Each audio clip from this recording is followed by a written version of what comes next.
How are you, folks? Dave Brown back here with the New Populist. Thank you again for joining me. So, we just got the news that President Biden will not seek a re-election here in 2024. Instead, he will just finish out his term. And he did endorse Kamala Harris to be his replacement, although at the convention, the delegates can still pick who they want. So, this is not a super strong endorsement, but it was something he had to do because it would be very insulting, of course, if he skipped over his VP and picked somebody else or didn't pick anybody. That would be an insult to perhaps females and perhaps the African American community. And so he did endorse her, but again, what does that really mean, his endorsement? Although she did also get Kamala Harris endorsed by Hillary Clinton. So perhaps she has a little bit of steam and momentum going into this Democrat convention, and perhaps she will get the nomination. So she certainly is the front runner. Now, what does this mean for the race? Some people are going, oh, this is a catastrophe for Trump. They got a plan. It was better if he ran against Biden.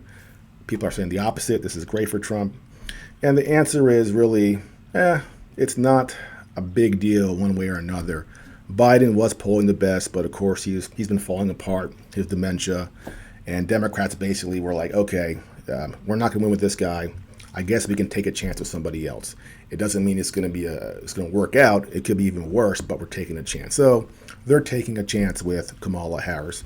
Now, if you look at the polling, Biden did poll stronger than anybody else. Newsom, Whitmer, and Harris. So starting from that point, this kind of looks better for Trump. And one thing I will say is that in the Rust Belt states, you cannot convince me that a black female from California with Kamala Harris's horrible personality is going to appeal to your white, male, blue-collar Democrats in those states. The alleged appeal about Joe Biden was his working-class background, being from Scranton, Pennsylvania. What they call him, Lunch Pail Joe or something like that. He bragged about taking the train to work every day because he's just a working-class guy, just like you. Of course, he's been in government since he was 29 years old, and he's a lawyer, so his whole background's a little bit exaggerated. But the alleged appeal and why they picked him in 2020 was that he could appeal to those working-class, blue-collar Democrats in Pennsylvania, Wisconsin, and Michigan, 3 states that Trump won.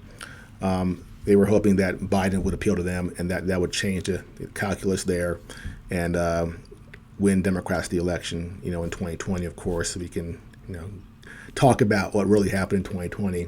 Although on YouTube, they don't like talking about that very much, the actual election process. So I'm not convinced that a Kamala Harris can do better than Joe Biden in those areas. But again, the Democrats party, they're stuck between a rock and a hard place. They got a guy who has dementia who can't talk. And they have these other candidates who don't poll as well, but, theoretically could at least get out there and campaign and have a coherent message to put out, read speeches, and which is what Kamala Harris will do because they do not want her to ad-lib too much. They want her to stay on point because, as we know, she is a complete idiot. And this will be interesting. Say she does get the nomination and she starts campaigning. I'm just fascinated by how bad it might be because she really is unlikable. And she's one of those people where the more you see her, the worse it gets. So it's a real gamble if she does actually get the nomination. But there is a few weeks from now until the Democrat convention, and this is her trial period. She has to go out there and really impress people. If she doesn't, those delegates will be nervous come to convention, and maybe a Gavin Newsom can jump in, perhaps a Whitmer, maybe this guy Josh Shapiro in Pennsylvania. Who knows? And like I've been saying all my videos for the last year, anything is possible. Now, something else that is possible is that Democrats behind the scenes know they're going to lose no matter what they do. Maybe they think that. And that reminds me of Maryland. We had Governor Hogan for 2 terms, and he was a popular governor here in Maryland. And when he was running for his second term, he was way up in the polls. Like it was, the thing was over. So what Democrats did was they nominated this guy named Ben Jealous, who was a complete moron. He was an embarrassment, but they nominated him because they knew they were going to lose, and they didn't want to waste somebody with potential in a race that was, they were destined to lose. So they ran Ben Jealous. He embarrassed himself. Hogan trounced him, and that was that. So perhaps Kamala Harris or whoever jumps in is that person who is going to get trounced. So, that they're using in order to save a better candidate for the future. I'm not sure if Newsom would want to jump in right now, because that assassination attempt, changed things a little bit as far as how Trump is viewed. And that did give him a little nudge, not a huge one, a little nudge. And he, and pardon the, pun here, seems bulletproof right now. And he had just had a campaign speech in Michigan, and he was much better in that than he was at the convention. More loose, more relaxed, more of himself, not as emotional. And so he seems to have recovered a bit from his experience that obviously you can imagine. You get shot at, you get hit, it's going to be, very emotional, very, it's going to put you in a different frame of mind. So he seemed to be coming out of that, and he looked pretty sharp in Michigan. It was very funny, and was hitting all the points. So I'm not sure what Democrat wants to jump in right now and be that sacrificial lamb, if indeed they do feel that they're not going to beat Trump. So it's going to be interesting going forward what exactly they do.